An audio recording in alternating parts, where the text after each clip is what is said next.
Olá, meus amigos, Shalom Aleichem, sejam todos bem-vindos mais uma vez ao nosso devocional diário. E hoje concluímos a reflexão sobre o capítulo 4 de Josué.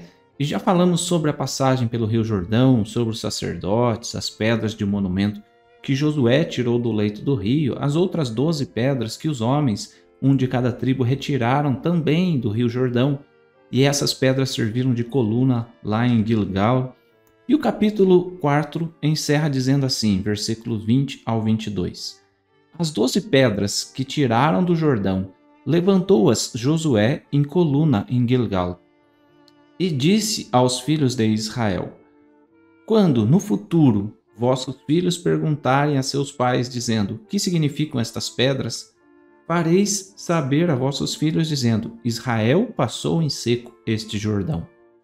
Josué capítulo 4, versículo 24, que é o verso final, diz assim: para que todos os povos da terra conheçam que a mão do Senhor é forte, a fim de que temais ao Senhor vosso Deus todos os dias.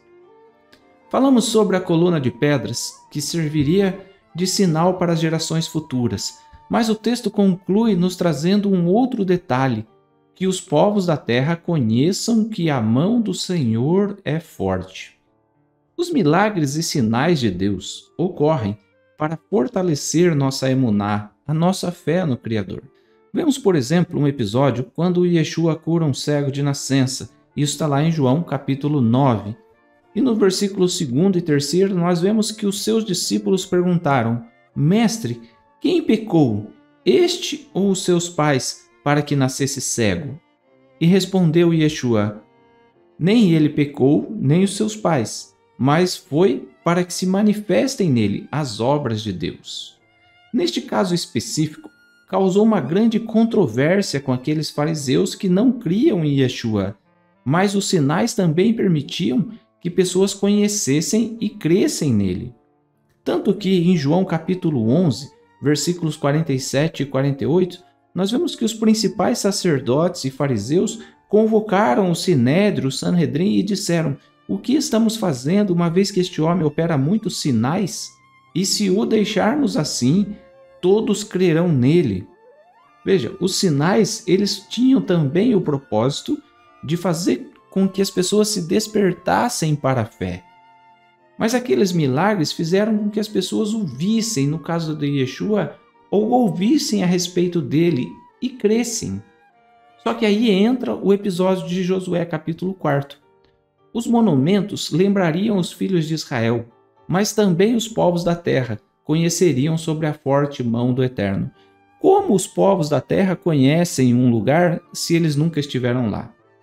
Bom, aí a gente vê que mesmo nos dias atuais, milhares de pessoas de diferentes nações, todos os anos, visitam Israel e aprendem sobre a história, se encantam a cada monumento antigo e desenvolvem a fé ao passarem nos lugares bíblicos, como, por exemplo, a sinagoga de Cafarnaum, na Galiléia, o Côtel em Jerusalém, o Monte das Oliveiras, Massada lá no deserto da Judéia e, claro, o próprio Rio Jordão, onde ouvem das histórias ali vividas, como o episódio de Josué e depois o batismo do próprio Yeshua. Você pode pensar: mas isso é só turismo e uma forma de Israel arrecadar dinheiro. Não. Se voltarmos ao verso final de Josué 4, temos assim: para que todos os povos da terra conheçam que a mão do Senhor é forte, a fim de que temais ao Senhor, vosso Deus, todos os dias. Não é para os povos, mas para você mesmo temer.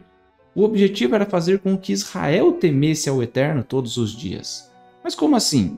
Bom, cada vez que um judeu percebe centenas de pessoas de outros povos indo aos seus lugares históricos, isso desperta no próprio povo de Israel um desejo de revisitar o seu passado.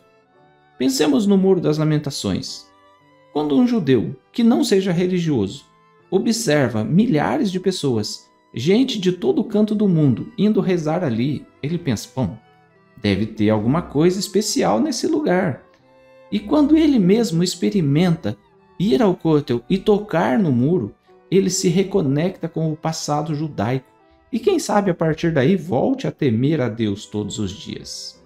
Assim, nós entendemos as palavras de Shaul HaShaliach, por exemplo, lá em Romanos capítulo 11, versículos 13 e 14, quando ele fala: dirijo-me a vós outros, que sois gentios. Visto, pois, que sou apóstolo dos gentios, glorifico o meu ministério, para ver se, de algum modo, posso incitar à emulação os do meu povo e salvar alguns deles. Mostrar aos gentios a história judaica desperta no próprio povo judeu o ciúme. Ei, essa é a minha história. O que você está fazendo no meu muro, no meu lugar? E aí, quem sabe, eles mesmos se convertam ao seu Deus. Vivamos a nossa fé de forma plena e talvez assim inspiremos pessoas a também desenvolverem o temor do Eterno, começando devagar, quem sabe, tendo diariamente 5 minutos para Deus. Shalom.